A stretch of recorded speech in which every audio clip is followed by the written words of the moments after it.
Welcome to Vishal review time. Bigg Boss season 7 ticket to finale week வந்து start பண்ணி கேம்லாம் பயங்கரமாக ஆடிட்டு இருக்காங்க. பார்க்கும்போது வேறு லெவலில் இருக்குது. அதை தாண்டி அதுக்கப்புறமா வந்து காலையில் ஒரு டான்ஸ் பர்ஃபார்மன்ஸ் நடந்துச்சு நிக்சன் அண்ட் பூர்ணிமாவுக்கும். அந்த டிக்கெட் டு ஃபினாலேயில் வந்து இவங்கெல்லாம் எப்படி டாஸ்க் ஆடுறாங்க, சரவண விக்ரம் எவிட் ஆகி போனதுக்கப்புறம் பிரதீப் மன்னிப்பு கேட்டாரா அப்படின்னு இந்த மாதிரி விஷயங்கள்லாம் பார்க்க போகிறோம். ஸோ நம்ம சேனலுக்கு ஃபஸ்ட் டைம் பார்த்தீங்கன்னா மறக்காமல் சேனலை சப்ஸ்கிரைப் பண்ணிக்கோங்க. உடனே என்ன ஞாபகம் வருது அப்படின்னா, வடிவேல் ஒரு டைலாக் சொல்லுவார். அவருக்கு வந்து வடிவேலுக்கு ஒரு தங்கச்சி அக்கா வந்திருப்பாங்க. சும்மா சொல்லக்கூடாது, எங்கள் அக்கா சூப்பர் ஃபிகர் அப்படின்னு சொல்ல உடனே அர்ஜுன் சொல்லுவார், அக்காவை சூப்பர் ஃபிகர்னு சொன்ன ஒரே ஆள் நீ தானே அப்படின்னு வெக்கம் கட்டான் கேவலங்கன்னு திட்டுவார். சொல்கிறேன் அப்படின்னா, அக்கா தம்பி, அதாவது அக்கா தம்பி பாசத்தில் வந்து மிஞ்சின நிக்சன் பூர்ணிமா இருக்காங்கல்ல, ரெண்டு பேரும் ஒரு டான்ஸ் பர்ஃபார்மன்ஸ் பண்ணாங்க பாருங்கள். வேறு லெவல் டான்ஸுங்க. சத்தியமாக சொல்கிறேன், என் வாழ்நாளில் இதே மாதிரி ஒரு அக்கா தம்பியை வந்து நான் பார்த்ததே கிடையாது. ஏன்னா லிட்டரலாக ரொமான்ஸ் டான்ஸ் தான் அது. ஏன்னா இது நம்ம பார்க்கும்போது தெரியும். இன்னொரு விஷயம், பூர்ணிமா வந்து கேட்குறாங்களாம், பூர்ணிமா கிட்ட வந்து நிக்சன் கேட்குறாரு, நான் நல்லா டான்ஸ் ஆடினேண்ணா, நான் சூப்பராக ஆடினேண்ணா, ஒரு மாதிரி நீங்கள் அழகாக இருக்கீங்க, he's try to propose to me அப்படின்னு பூர்ணிமா வந்து மாயா கிட்ட டைரெக்டாகவே சொல்கிறாங்க. அப்போது நீங்கள் எந்த ஒரு இதில் வந்து அக்கா தம்பியாக நீங்கள் வந்து உங்களை வந்து நீங்கள் போர்ட்ரேட் பண்ணிக்கிறீங்க, நீங்கள் சொல்லிக்கிறீங்க. அப்போ நீங்கள் ஏதோ ஒரு மறைமுகமாக ஒரு கேம் ஆடுறீங்க. நிக்சனை வெறுப்பேற்றுறதுக்காக ஐஷு பிரதீப் பேசினாங்கல்ல, ரெண்டு பேரும் பிளான் பண்ணி தான் பண்ணும்போது, அப்போ வந்து உங்களுக்கு செக்யூர் இல்லாமல் ஃபீல் பண்ணும்போது நீங்கள் இவ்வளோ கேவலமான ஒரு கேம் ஆடுறீங்க, அதுவும் விஷ்ணு வெறுப்பேற்றுறதுக்காக. எனக்கு புரியல. காலையில் உடம்பு சரியில்லாமல் இருந்தீங்க, டான்ஸ் பர்ஃபார்மன்ஸ் பண்ணும்போது சூப்பராக அழகாக டான்ஸ் பர்ஃபார்மன்ஸ் பண்ணுறீங்க. இல்லை நாமினேஷன் பார்த்து பயமா, இல்லை டாஸ்க் விளாடணுமே அதை பார்த்து பயமா, இல்லை என்ன பயம் உங்களுக்கு? இது மாதிரி ஒரு டான்ஸ் பர்ஃபார்மன்ஸ் பண்ணியிருக்கவே மாட்டாங்க. பூர்ணிமா நிக்சன் வந்து பார்த்தீங்கன்னா பாசமலர் செம்மையாக இருந்துச்சு. அதை பற்றி உங்கள் கருத்துக்களை கமெண்டில் பதிவு பண்ணுங்கள். சரவண விக்ரம் வந்து எவிட் ஆகி போனதுக்கப்புறம் நிறைய அவரை பேரை யூஸ் பண்ணி வந்து நிறையா பேசிக்கிட்டே இருந்தாங்க. நம்ம நேற்று கூட சொல்லியிருந்தோம் நம்ம.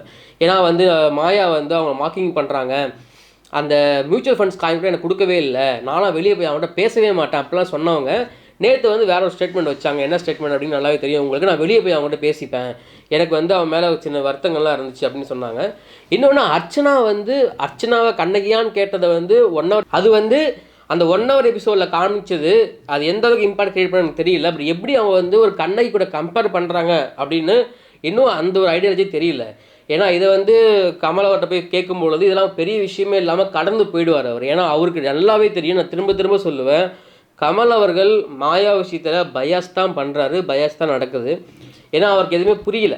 சரவண விக்ரம் வந்து பிரதீப்கிட்ட வந்து மன்னிப்பு கேட்டதாகவும் ஃபோனில் பேசி மன்னிப்பு கேட்டதாக ஒரு நியூஸ் போயிட்டுருக்கு. பட் எந்த அளவுக்கு உண்மைன்னு தெரியல. ஏன் அப்படின்னா, பிரதீப் வந்து இதுக்கு முன்னாடி கூல் சுரேஷ் வந்து நான் பேசினேன் அப்படின்னு சொன்னார். கூல் சுரேஷ் வந்து நான் பிரதீப்கிட்ட பேசினேன், நான் மன்னிச்சிடறேன் அப்படின்னு சொன்னேன். அதுக்கு ஒரு ட்வீட் போட்டிருந்தார் பிரதீப். பட் சரவண விக்ரம் பேசினதாக சொல்கிறாங்க, ஆனால் அவர் எந்த ட்வீட்டும் போடல அதை பற்றி. மேபி சரவண விக்ரம் ஃபோன் பண்ணி சாரி கேட்டு மன்னிப்பு கேட்டு ட்வீட் போட்டிருந்தாருன்னா, நான் என்ன கேட்குறேன்னா, உள்ளுக்குள்ளே வந்து நீங்கள் என்ன வேணால் பண்ணுவீங்க, வெளியே போய் நம்ம சாரி கேட்டுக்கலாம்.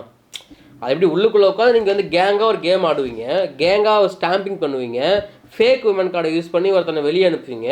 ஆனால் இங்கே வந்து வெளியே போய் சாரி கேட்டுக்கலாம்.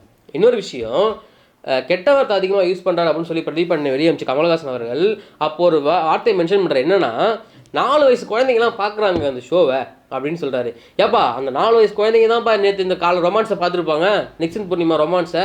அப்போ அதெல்லாம் வந்து உங்களுக்கு வந்து குழந்தைகள் வந்து பாதிக்காதா?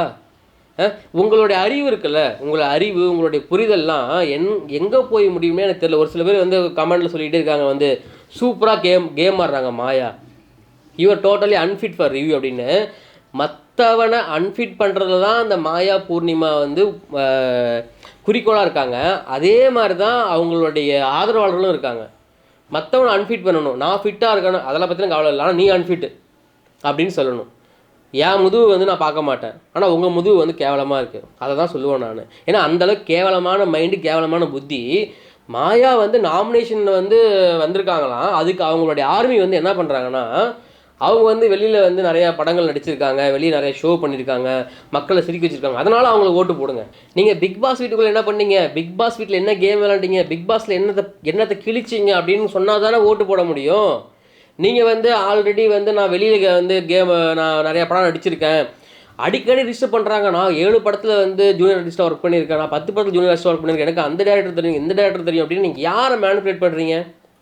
இல்லை யாருக்கு நீங்கள் சொல்ல வரீங்க இது புது நீங்கள் யாராவது இருந்துட்டு போங்க. நீங்கள் பிக் பாஸ் வீட்டில் ஒரு கண்டஸ்டன்ட், நீங்களும் ஒரு கண்டஸ்டன்ட், அவ்வளோதான். உங்களுக்கு சம்பளம் தர மாதிரி மற்ற 10 பேருக்கு சம்பளம் தராங்க, அவ்வளோ. மற்றவங்க நீங்களும் ஒன்று தான். நீங்கள் வந்து தனியாக வந்து உங்களை வந்து பார்க்க முடியாது யாரும். அப்படி தான் நீங்கள் ட்ரை பண்ணுறீங்க. Channel also try to focus Maya, Poornima, Nixon. ஏன்னா அவங்களாம் எதுவுமே பண்ணி கிழிக்கிறது கிடையாது. இவங்க ஏதாவது ஏதாவது காமிக்கணும்ல, அதுக்காக. ஏன்னா பலதரப்பட்ட மக்களுக்கு தெரியுதுங்க, எல்லாம் பார்க்குறாங்க. ஒருத்தவங்க சொல்கிறாங்க, நான் ஒன்றும் ரிவ்யூவர் எனக்கு கிடையாது, நான் வந்து அர்ச்சனாவோட ஹேட்டர் அப்படின்னு அவங்க ஓப்பனாகவே சொல்கிறாங்க. நீங்கள் ரிவ்யூவரே கிடையாது, அதான் நாங்கள் சொல்லிகிட்டே இருக்கோமே. அதை நீங்கள் சொல்கிறது வேறு யாரும் இல்லை, வனிதா அவர்களும் சொல்கிறாங்க. நீங்கள் தான் ரிவ்யூவரே கிடையாது. நான் தான் முன்னாடி சொல்லிட்டேன், உங்களுக்கு உங்கள் பொண்ணு உள்ளே இல்லை, ஸோ அதனால் அந்த ஷோ உங்களுக்கு பிடிக்கல. ஆனால் உங்கள் பொண்ணை வந்து உங்கள் பொண்ணால், அதாவது அர்ச்சனாவால் உங்கள் பொண்ணு கெட்ட பேர் வந்துச்சு, அதனால் அர்ச்சனா உங்களுக்கு பிடிக்கல. நீங்கள் ரிவ்யூவரே இல்லைங்க. உங்களை யாருங்க ரிவ்யூ லிஸ்ட்டில் உங்களை சேர்த்தா? வாய்க்கு வந்ததெல்லாம் பேசினா நீங்கள் ரிவ்யூவர் ஆகிட முடியுமா? நீங்கள் ரிவ்யூவர் நீங்கள் யாருமே கிடையாது. எல்லாத்துக்கும் ஒரு ஒப்பீனியன் இருக்கும், அவ்வளோதான். அதனால் வந்து வாய்க்கு வந்ததெல்லாம் பேசி நினச்சி போகலாம் நினைக்காதீங்க. இன்னொரு விஷயம், டிக்கெட் டு ஃபினாலி டாஸ்க் வந்து அர்ச்சனாவையும் விஜய் வர்மாவையும் விளையாட வேணாம் முன்னாடியே சொல்லிட்டாங்க.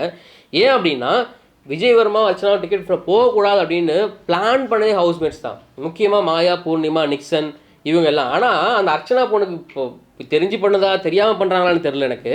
அங்கே போய் உட்காந்து அவங்களுக்கே வந்து சர்ச் பண்ணிட்டு என்கரேஜ் பண்ணிட்டு உட்காந்துருக்காங்க. நல்லா பண்ணுங்க. சித்ராவும் மாயா, பூர்ணிமாவும் உட்காந்து பேசிக்கிறாங்க. பூர்ணிமா வந்து நான் வந்து எனக்கு மணி பேங்க் வந்துச்சுன்னா எடுத்துகிட்டு போயிடுவேன், 15 lakhs வந்து கண்டிப்பாக 15 lakhs எடுத்துகிட்டு போயிடுவேன் நான், ஏன்னா எனக்கு டைட்டில் வேணும் யாருன்னு தெரியும் யார் அப்படின்னு விசித்ரா கேட்கும்பொழுது அர்ச்சனா தான். ஆமாம், உடனே விசித்ரா ஆமாம் அவள் பாட்டு பாடி எல்லாத்தையும் வந்து மயக்கிடுறா, அவள் பாட்டுலேயே வந்து நிறையா ஃபேன்ஸ் கொண்டு வந்துடுறா அப்படின்னு. ஸோ உடனே வந்து மாயா என்ன பண்ணுறாங்க, அப்படியே பாட்டு பாட ஆரம்பிக்கிறாங்க. இல்லை என்ன மாதிரி நீங்கள் என்ன இண்டிவிஜுவலாக பண்ணுவோம் அதை பண்ணுங்கள். விசித்ரா வந்து ஒரு மதர் தெரசாவை தன்னை நினச்சிக்கிட்டு ஒரு ஃபேக்காக ஒரு மதர் பாசத்தை காட்டிக்கிட்டு ஒரு ஃபேக்காக இருந்துக்கிட்டு நீங்கள் ஒன்றுமே இங்கே பண்ண போகிறது கிடையாது. டைட்டில் வாங்கி வேஸ்ட்டு. முதல்ல உங்கள் ஃபேமிலிக்கு மேலே உண்மையாக இருங்க. எல்லாருமே உங்கள் ஃபேமிலிக்கு உண்மையாக இருக்க கற்றுக்குங்க. நீங்கள் ஒன்று மற்ற பசங்களுக்கு இந்த அட்வைஸாக விஷ்ணு பண்ணார் விசித்ராவுக்கு. ஃபேமிலிக்கு உங்கள் உண்மையாக இருங்க மேம், நீங்கள் மற்ற யாருக்கும் வந்து எனக்கே பண்ண வேணாம், நீங்கள் முதல்ல ஃபேமிலிக்கு உண்மையாக இருங்க, முதல்ல உண்மையாக இருக்க பழகிங்க. இந்த டிக்கெட் டு ஃபினால் என்ன பண்ணுவாங்கன்னா, இவங்க ஆஸ் யூஷுவல் நல்லாவே தெரியும், மாயா இல்லைனா நிக்சனை வந்து டிக்கெட் டு ஃபினாலை வின் பண்ண வச்சுட்டு எவிக்ஷன்லேருந்து காப்பாற்றி விட்டுருவாங்க. அதெல்லாம் பண்ண போகிறீங்க நீங்கள். இதெல்லாம் வந்து ஒரு திட்டமிட்ட சதி, ஒரு திட்டமிட்ட பிளான், அவ்வளோதான் நடக்குது. இங்கே நடக்கிறது எல்லாமே அப்படி தான் நடக்குது. மாயா, நிக்சன், பூர்ணிமா குரூப்பாக பண்ணால் அது குரூப்பிசம் கிடையாது. பட் தினேஷ் ஒரு குரூப் ஃபார்ம் பண்ணால் அது குரூப்பிசம். இவங்க பார்வைக்கு அப்படி தான் தெரியுது. இந்த ஷோ வந்து யாருக்குமே எதுக்குமே பிரயோஜனம் இல்லை, வேஸ்ட்டு. அந்த அறவேக்காடுன்னு சொன்னால, ஹாஃப் பாயில் சொன்னால, இந்த ஹாஃப் பாயில் மைண்டு வந்து ஹோஸ்ட்டுக்கும் இருக்குது, கண்டஸ்டன்ஸுக்கும் இருக்குது, அந்த ஷோ நடத்துகிறவங்களுக்குமே இருக்குது. ஏன் அப்படின்னா எதுவுமே அவங்க வந்து அறவே கடத்தனமாக தான் எல்லாத்தையுமே பண்ணிகிட்டு இருக்காங்க. ஸ்டில் அப்படி தான் பண்ணுறாங்க. எல்லாம் 100 நாளில் எல்லாம் பேசுவாங்க, அதுக்கப்புறம் வெளியே வந்த பிறகு எல்லாம் மறந்துடுவாங்க அப்படின்னு தான் இவங்க பேசிக்கிட்டு இருக்காங்க. அது அவங்களுக்கும் தெரியும் இது எங்கே போய் முடிய போகுது, என்ன நடக்க போகுது அப்படின்னு. ஸோ இன்னும் 2 வீக்ஸ் தான் இருக்குது. ஸோ வெயிட் பண்ணி பார்ப்போம். டிக்கெட் டு ஃபினால் டாஸ்க் பற்றி உங்கள் கருத்துக்கள் கமெண்ட்டில் பதிவு பண்ணுங்கள். பூர்ணிமா நிக்சன் டான்ஸ் பற்றி உங்கள் கருத்துக்கள் கமெண்ட்டில் பதிவு பண்ணுங்கள். நம்ம சேனலை சப்ஸ்கிரைப் பண்ணுங்கள். நான் உங்கள் விஷால். நன்றி, வணக்கம்.